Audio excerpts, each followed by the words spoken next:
Luar biasa, inilah karomah dan keistimewaan Syekhona Kholil Bangkalan yang menakjubkan.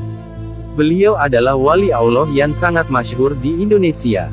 Dahulu, Syekh Kholil dididik ilmu agama secara ketat sejak masih muda oleh ayahnya Kiai Haji Abdul Latif dengan harapan kelak anaknya bisa menjadi pemimpin umat. Maka tidak heran karena hausnya akan ilmu, Syekh Kholil di masa muda sudah hafal Nadom Alfiyah Ibnu Malik, hafal Al-Quran 30 juz dan Qiraah Sab'ah. Beliau juga terkenal sebagai ahli ilmu nahwu dan fikih. Masa mudanya beliau gunakan untuk nyantri ke berbagai ulama di tanah Jawa dan Makkah Al-Mukarramah. Semasa nyantri, Syekh Kholil juga ahli tirakat riyadoh, prihatin dan gemar berpuasa. Bahkan tak tanggung-tanggung, untuk biaya nyantri beliau rela menjadi buruh, dan sering makan kulit semangka.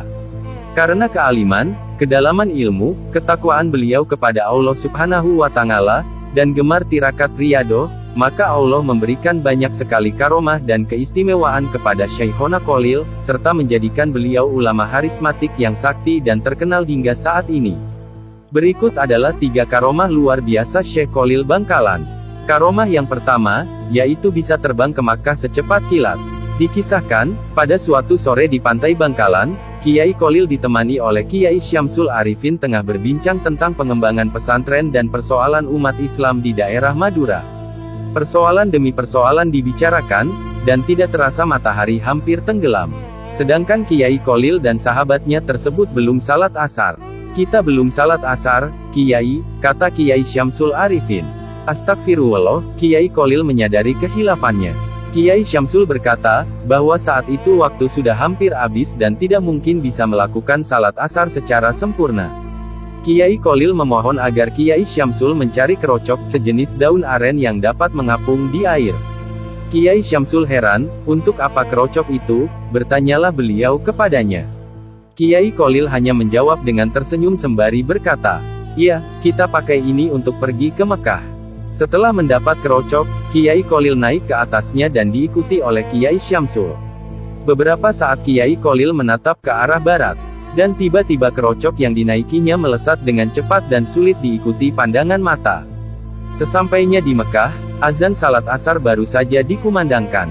Kenapa hal ini bisa terjadi? Sebab perbedaan waktu di Indonesia dan Arab Saudi. Meskipun di Indonesia sudah hampir maghrib, tetapi di Arab Saudi belum. Perbedaan waktu Indonesia dan Arab Saudi itu berselang sekitar 4 jam. Kemudian, setelah Syekh Kholil dan Kiai Syamsul tiba di Makkah, mereka lalu mengambil air wudhu.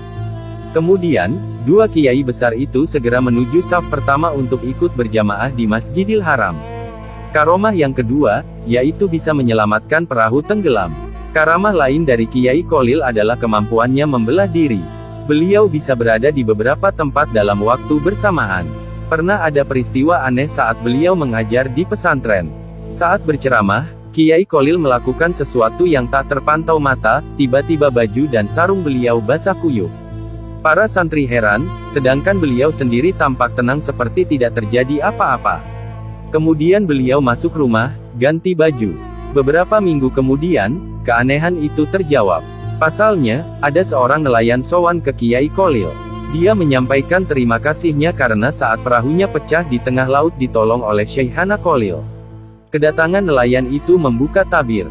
Ternyata saat memberi pengajian, Kiai Kholil dapat pesan agar segera ke pantai untuk menyelamatkan nelayan yang perahunya pecah. Dengan karamah yang dimiliki, dalam sekejap beliau bisa sampai laut dan membantu si nelayan. Itu, karomah yang ketiga, yaitu membuat pencuri timun tidak bisa duduk. Pada suatu hari, petani timun di Bangkalan mengeluh karena timunnya sering dicuri. Akhirnya para petani bermusyawarah dan sowan ke Mbah Kholil.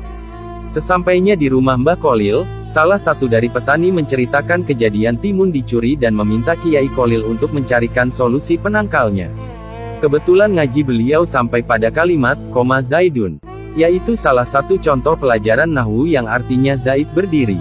Lalu serta-merta Mbah Kholil berbicara sambil menunjuk lafal, Zaidun. Ya, karena pengajian ini sampai Zaidun, ya, Zaidun, ini saja pakai sebagai penangkal, seru Kiai Kholil. Para petani pun lantas sedikit ragu dan bingung. Dan keesokan harinya, betapa terkejutnya mereka melihat sejumlah pencuri timun berdiri terus-menerus tidak bisa duduk. Maling itu tetap berdiri dengan muka pucat pasi karena ditonton banyak warga. Andaikan zaman sekarang mungkin maling itu akan difoto dan diupload di Facebook. Akhirnya setelah para maling disembuhkan Mbah Kholil, mereka bertaubat dan berjanji tidak mencuri lagi. Subhanallah. Semoga kisah ini bermanfaat. Wallahu a'lamu bishawab.